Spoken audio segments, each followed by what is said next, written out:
पिछली क्लास में बिल्कुल शुरुआत से आप अंग्रेज़ी पढ़ना लिखना सही तरीके से अंग्रेज़ी के एक वाक्य को किस तरीके से लिखा जाए तो ज़ीरो लेवल से आप सीख रहे थे, स्टार्टिंग लेवल से, बिल्कुल ज़ीरो लेवल से।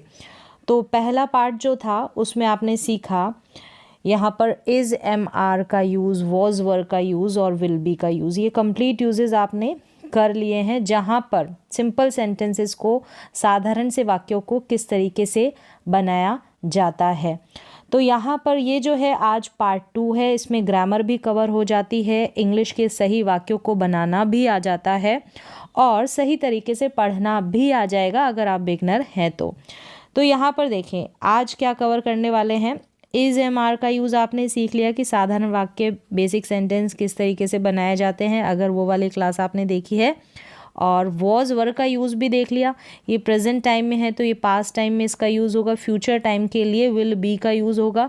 तो इनका यूज़ एक साधारण से वाक्य बनाने के लिए आपने सीख लिया, जहाँ पर वर्ब जो होती है ना, क्रिया, कम, गो, ये वाली जो क्रियाएं होती हैं उनका इस्तेमाल नहीं होता है। बिना क्रिया के, बिना वर्ब के किस तरीके से वाक्य बनाया जाए, तो ये स्टार्टिंग लेवल से सेंटेंसेस सीखने की शुरुआत की है आपने। तो यहाँ पर देखें आज जो है आप सीखने वाले हैं ये भी सिंपल सेंटेंसेस होंगे, इनमें इस्तेमाल सीखेंगे हैज़ का, हैव का, हैड का और विल हैव का। यहीं पर आप डज़ नॉट, इन्हीं के साथ डज़, डू और डिड का इस्तेमाल जब भी आप नेगेटिव सेंटेंस बनाएंगे ना इनके, तो किस तरीके से बनाएंगे वो मैं आपको सिंपल वे से अभी समझाऊंगी। तो यहाँ पर इनका इस्तेमाल करके भी, हैज़, हैव, हैड और विल हैव, इनका इस्तेमाल करके भी आप सिंपल सेंटेंसेस बनाएंगे। जैसे हमने is am are, was were, will be का यूज़ कर साधारण से वाक्य, बेसिक लेवल के जो सेंटेंसेस हैं उनको बनाना सीखा इंग्लिश ग्रामर में, तो आज इनका इस्तेमाल करेंगे। तो यहाँ पर भी जो है ना वर्ब नहीं आएगी, क्रिया नहीं आएगी, कि कोई भी एक्शन यहाँ पर नहीं होगा। कम, गो, स्लीप, ये वाली जो वर्ब्स होती है, ये क्रियाएं जो होती है ये नहीं आने वाली है। तो चलिए इनका इस्तेमाल कैसे सीखेंगे आप। देखिए यहाँ पर हैज़, हैव होगा, तो हैज़, हैव का यूज़ आप करते हैं प्रेजेंट टाइम में, प्रेजेंट टेंस में। हैड का यूज़ अगर पास्ट टाइम की बात की जाएगी तो वहाँ पर आप हैड का यूज़ करेंगे। विल हैव का यूज़ करेंगे फ्यूचर में, विल हैव का यूज़ करेंगे फ्यूचर में। तो यहाँ तक तो समझ में आ गया, लेकिन इनका मतलब क्या होता है। जब भी आप इनका इस्तेमाल करेंगे, इन सभी का इस्तेमाल, अगर प्रेजेंट टाइम में कोई चीज़, कोई वस्तु आपके पास है, क्या है, पास है, तो इनका हिंदी में अर्थ ऐसे ही निकलेगा, पास है, कोई चीज़ या वस्तु आपके पास है, तो वहाँ पर आप यूज़ करेंगे हैज़, हैव का प्रेजेंट टाइम में। अगर कोई चीज़ या कोई वस्तु आपके पास थी तो वहाँ पर आप यूज़ करेंगे हैड का। तो पास था मतलब कि हैड का इस्तेमाल कर देना है। अगर पास होगा, फ्यूचर में कोई वस्तु या कोई चीज़ आपके पास होगी, तो वहाँ पर विल हैव का यूज़ करेंगे, विल हैव का। पास है, पास था और पास होगा। हैज़, हैव मतलब कि कोई चीज़ आपके पास है अभी प्रेजेंट टाइम में। हैड का इस्तेमाल मतलब कि कोई चीज़ आपके पास थी पास टाइम में, बीते हुए समय में। और फ्यूचर में अगर कोई चीज़ आपके पास होगी तो वहाँ पर इस्तेमाल करेंगे विल हैव का। किसका इस्तेमाल करेंगे, विल हैव का। तो यहाँ तक समझ में आ गया। अब ठीक है, यहाँ पर तो हैड है और यहाँ पर विल हैव है। इनका जो इस्तेमाल है जितने भी सब्जेक्ट है ना उन सभी के साथ कर लेंगे। यानी कि सब्जेक्ट का मतलब क्या होता है, सब्जेक्ट का मतलब कर्ता होता है। जो भी उस सेंटेंस में बात कही जा रही है जिसके बारे में, तो वो सब्जेक्ट होगा, वहाँ पर कर्ता होगा। ठीक है, काम को करने वाला भी कर्ता होगा। ठीक है, काम को करने वाला भी कर्ता होगा, या जिसके पास जो चीज़ है वहाँ पर जिसके पास, तो वो सब्जेक्ट ही होगा जिसके पास वो चीज़ है उस सेंस में। तो यहाँ पर सभी कर्ता के साथ, सभी सब्जेक्ट के साथ हैड और विल हैव का यूज़ कर लेंगे। लेकिन यहाँ पर परेशानी रहेगी कि आपको याद करना पड़ेगा कि हैज़ का इस्तेमाल हम कौन कौन से सब्जेक्ट के साथ करेंगे और हैव का यूज़ हम कौन से सब्जेक्ट्स के साथ करेंगे। तो यहाँ पर इनको याद कर सकते हैं आप, जैसे कि ही, शी, इट और सिंगुलर सब्जेक्ट होंगे ना। सब्जेक्ट होगा ही, जिसका इस्तेमाल हम किसी लड़के के लिए, मेल के लिए करते हैं। शी अगर कोई लड़की होगी। इट यानी कि कोई नॉन लिविंग थिंग, निर्जीव वस्तु या चीज़ होगी, या फिर कोई एनिमल, जानवर होगा। सिंगुलर यानी कि एक वचन हो सकता है, कोई भी हो सकता है, एक वचन में कोई एक वचन मीन्स कि जैसे राम, सीता, गीता, इस तरीके से सिंगुलर सब्जेक्ट होगा तो वहाँ पर आप हैज़ का इस्तेमाल करेंगे। सिंगुलर सब्जेक्ट के साथ एक वचन कर्ता के साथ हैज़ का इस्तेमाल करेंगे। फिर देखें प्लूरल सब्जेक्ट आ जाएंगे ना, बहुवचन, जैसे कि यहाँ पर आई जो है, आई सिंगुलर है लेकिन इसके साथ आप आई यानी एक जने की बात है तो यहाँ पर भी हैव का यूज़ होगा, आई के साथ भी हैव का यूज़ होगा, हैज़ का यूज़ नहीं होगा। आई के साथ किसका इस्तेमाल होगा? हैव का, ये याद कर लें। फिर वी सब्जेक्ट हो गया, वी यानी कि हम, तो यहाँ पर भी हैव का यूज़ होगा। यू यानी कि तुम, तो तुम या आप, तो यहाँ पर भी हैव का यूज़ होगा। दे यानी कि वे, दे यानी कि वे, तो यहाँ पर भी हैव का यूज़ हो गया। प्लूरल यानी कि बहुवचन, जैसे कि कोई भी दो व्यक्ति होंगे तो वहाँ पर इस्तेमाल करेंगे हैव का। तो ये याद कर सकते हैं कि हैज़ का इस्तेमाल हम कौन से सब्जेक्ट के साथ करें, हैव का इस्तेमाल हम कौन से सब्जेक्ट के साथ करें। इतना आपने जान लिया कि हैज़ हैव का मतलब क्या होता है यहाँ पर साधारण से वाक्य बनाने में, हैड का मतलब क्या होता है, विल हैव का मतलब, और कौन से समय में यानी कि कौन से टेंस में आप बनाएंगे। तो चलिए अब इसके बाद से आपको सेंटेंसेस, वाक्य जो सिंपल सेंटेंसेस है ना, इनको लेकर has, have, had, will have, वो बनाने आ जाएंगे सही तरीके से बिना ग्रामर की मिस्टेक किए। तो यहाँ पर देखें इन सभी में वर्ब का प्रयोग नहीं हो रहा है, जैसे कि मैंने बताया कोई क्रिया नहीं है यहाँ पर, ठीक है। जैसे क्रिया होती है आना यानी कि कम, जाना यानी कि गो, सोना यानी कि स्लीप, खेलना यानी कि प्ले, ये क्रियाएं होती है, ये वर्ब्स होती है, एक्शन होते हैं, ये यहाँ पर नहीं होगा इन वाक्यों में। आप सीख रहे हैं ज़ीरो लेवल से, बिल्कुल स्टार्टिंग लेवल से बिना वर्ब वाले अभी सेंटेंसेस को बनाना। वर्ब वाले भी बनाएंगे, क्रिया वाले भी, वो हम आगे बनाएंगे। फिर देखिए यहाँ पर जैसे कि आपने बोला कि मेरे पास कार है, तो यहाँ पर आ गया पास है और क्या चीज़ है? कार। तो यहाँ पर आप आई इज़ या आई एम इस तरीके से तो यूज़ नहीं करते। तो ऐसे वाक्यों को, ऐसे सिंपल सेंटेंसेस को बनाने के लिए हमारे पास हैव है यहाँ पर। तो आई सब्जेक्ट है इसलिए हैव लगा, नहीं तो हैज़ भी लग जाएगा अगर ही सब्जेक्ट होगा, शी सब्जेक्ट होगा। तो आई हैव अ कार। तो यहाँ पर कार है, कोई चीज़ है, कोई वस्तु है, तो यहाँ पर कोई एक्शन तो है नहीं, कोई क्रिया है नहीं, तो ऐसे साधारण वाक्य आप इस तरीके से बना सकते हैं, आई हैव अ कार। अब दूसरा सेंटेंस देखिए, ये तो मेरे पास कार है का मतलब आप प्रेजेंट टाइम में यानी प्रेजेंट टेंस की बात कर रहे हैं, प्रेजेंट टेंस की, ठीक है। अगर यही थी वाला सेंस आ जाए, थी वाला मतलब निकल जाए पास्ट का, जैसे पास्ट टेंस में होता है, तो मेरे पास कार थी यानी पास्ट में, बीते हुए समय में, भूतकाल में, तो आई हैड अ कार। तो यहाँ पर आ गया आई हैड अ कार। तो यहाँ पर जैसे हैव लगा है और यहाँ पर हैड लगा है, जब आप ये बेसिक वाक्य, साधारण वाक्य बनाने, सिंपल से सेंटेंसेस बनाने सीख जाएंगे तो आपको इनका मतलब समझ में आ जाएगा कि यहाँ पर हैड लगा है तो क्या मतलब जा रहा है, ये था, थे, थी का सेंस निकलेगा, और यहाँ पर हैव यानी कि है, और कोई वस्तु है, कोई चीज़ पास होने की बात इन वाक्यों में कही गई है। तो इस तरीके से वाक्यों को आप पहचान सकते हैं, कहीं पर अंग्रेजी में लिखे होंगे तो भी। तो यहाँ पर देखिए मेरे पास कार होगी यानी कि फ्यूचर में, फ्यूचर टेंस की बात है, भविष्य में, आने वाले समय में मेरे पास कार होगी, तो I will have a car. तो यहाँ पर विल के बाद हैव का इस्तेमाल हो गया है, I will have a car.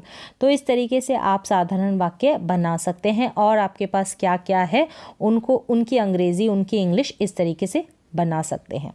चलिए अब नकारात्मक वाक्य यानी कि नेगेटिव सेंटेंसेस भी बनाने आने चाहिए। जब आपने पॉजिटिव सेंटेंसेस यानी कि सकारात्मक वाक्य देख लिए हैं, तो यहाँ पर नेगेटिव सेंटेंसेस यानी नॉट वाले वाक्यों को, नहीं वाले वाक्यों को बनाना सीखें। जैसे आपने बोला मेरे पास कार नहीं है, तो इसका इस्तेमाल भी आपको आना चाहिए नेगेटिव सेंटेंसेस का। तो यहाँ पर जब नेगेटिव सेंटेंसेस बनाते हैं तो आपको लेने पड़ते हैं यहाँ पर हेल्पिंग वर्ब। जैसे कि प्रेजेंट की बात करेंगे तो यहाँ पर डज और डू के बगल में नॉट लगाना है, डज और डू के बगल में नॉट लगाना है, और पास होने की बात कही गई है तो दोनों में ही हैव आएगा, डज नॉट हैव और डू नॉट हैव, इस तरीके से इस्तेमाल करना है। यहाँ पर डज के साथ भी हैव आएगा और डू के साथ भी हैव आएगा। जब भी नकारात्मक नेगेटिव सेंटेंस बनाएंगे तो वहाँ पर हैज़ का इस्तेमाल नहीं होगा, वहाँ पर हैज़ का इस्तेमाल नहीं होगा, यहाँ पर होगा। जैसे यहाँ पर अगर सब्जेक्ट जो है पॉजिटिव सेंटेंस है, उसके पास कार है, तो तो शी हैज़ अ कार या ही हैज़ अ कार, तो यहाँ पर तो हैज़ आएगा, लेकिन नकारात्मक वाक्य जब बनाएंगे तो वहाँ पर हैज़ नहीं आएगा। डज नॉट लगाएं या डू नॉट, दोनों के ही बगल में हैव आएगा। क्या आएगा? हैव। अगर आपने ये बनाया कि मेरे पास कार नहीं थी, पास्ट की बात है, पास्ट टेंस में, तो यहाँ पर डिड नॉट हैव लगाना पड़ेगा। क्या लगाना पड़ेगा? सब्जेक्ट के तुरंत बाद, यानी जो सब्जेक्ट है करता है उसके बाद में आपको डिड नॉट हैव लगाना पड़ेगा। ये डिड नॉट हैव सभी सब्जेक्ट के साथ इसका इस्तेमाल हो जाएगा। बस ध्यान रखना है डज और डू का इस्तेमाल हम कहाँ करेंगे वो अभी मैं बता दूंगी। फिर देखिए मेरे पास कार नहीं होगी, तो यहाँ पर विल नॉट फिर हैव आ जाएगा, विल नॉट हैव। इस तरीके से नकारात्मक वाक्य बनाएंगे इनकी सहायता लेके। Does not have, do not have, present की बात होगी, प्रेजेंट में कोई चीज़ आपके पास नहीं है और पास्ट में कोई चीज़ आपके पास नहीं थी, तो डिड नॉट हैव, क्या बोलेंगे? डिड नॉट हैव, इसको लिखेंगे। अगर फ्यूचर में कोई चीज़ आपके पास नहीं होगी तो विल नॉट हैव, क्या लगाएंगे? Will not have. चलिए अब देख ले यहाँ पर डज का इस्तेमाल हम किसके साथ करेंगे, डू का इस्तेमाल हम किसके साथ करेंगे। याद कर लें, अगर सब्जेक्ट ही, शी, इट और सिंगुलर होगा, ही का मतलब वह है, शी का मतलब भी वह है। ही लड़कों के लिए यानी कि मेल के लिए, पुरुष के लिए इसका इस्तेमाल, शी यानी स्त्रियों के लिए, लड़की के लिए इसका इस्तेमाल, फीमेल के लिए इसका इस्तेमाल, निर्जीव चीज़ के लिए, या फिर जो एनिमल्स है, जानवर है, उनके लिए इट का इस्तेमाल। फिर यहाँ पर इनके सभी के साथ क्या लग जाएगा? ही, शी, इट और सिंगुलर सब्जेक्ट यानी एक वचन करता होगा, एक जने की बात, सिंगुलर नाउन होगी, तो वहाँ पर डज का इस्तेमाल हो जाएगा। अगर सब्जेक्ट आई, वी, यू, दे, क्या होंगे? आई, वी, यू, दे और प्लूरल होगा, तो वहाँ पर आप इस्तेमाल करेंगे डू का। तो ये चीज़ें आपको याद करनी पड़ेगी, ध्यान में रखना पड़ेगा, तभी आप सही तरीके से डज का इस्तेमाल कर पाएंगे और डू का इस्तेमाल कर पाएंगे। तो बेसिक और शुरुआती लेवल के सेंटेंसेस बनाना, बिल्कुल सिंपल सेंटेंसेस बनाना यहाँ पर सीख रहे हैं। देखें अब नेगेटिव सेंटेंस कैसे बनाए कि मेरे पास कार नहीं है, तो I do not have a car.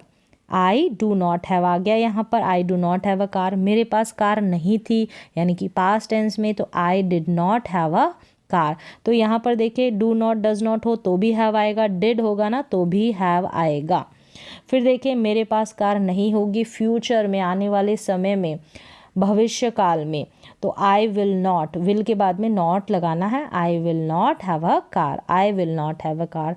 तो नेगेटिव सेंटेंस बनाने भी सीख लिए, नकारात्मक वाक्य भी। अब देखिए प्रश्नवाचक वाक्य, इंटरोगेटिव सेंटेंसेस कैसे बनाएंगे जहाँ पर प्रश्न पूछे जाते हैं। देखिए क्या वाले सेंटेंसेस देख रहे हैं यहाँ पर, क्या से शुरू होंगे ये प्रश्नवाचक वाक्य। जैसे क्या तुम्हारे पास कार है, आपने सामने वाले से पूछा कि क्या तुम्हारे पास कार है, तो यहाँ पर भी डू या डज से वाक्य की शुरुआत होगी, डू या डज से। क्या तुम्हारे, तुम्हारे यानी कि यू से पहले या तो हम डज का इस्तेमाल करेंगे या किसका इस्तेमाल करेंगे? डू का इस्तेमाल करेंगे। यू सब्जेक्ट है इसलिए हम डू का इस्तेमाल करेंगे। डू यू, फिर हैव आ जाएगा, do you have a car, do you have a car. Do के बाद में सब्जेक्ट फिर हैव आएगा।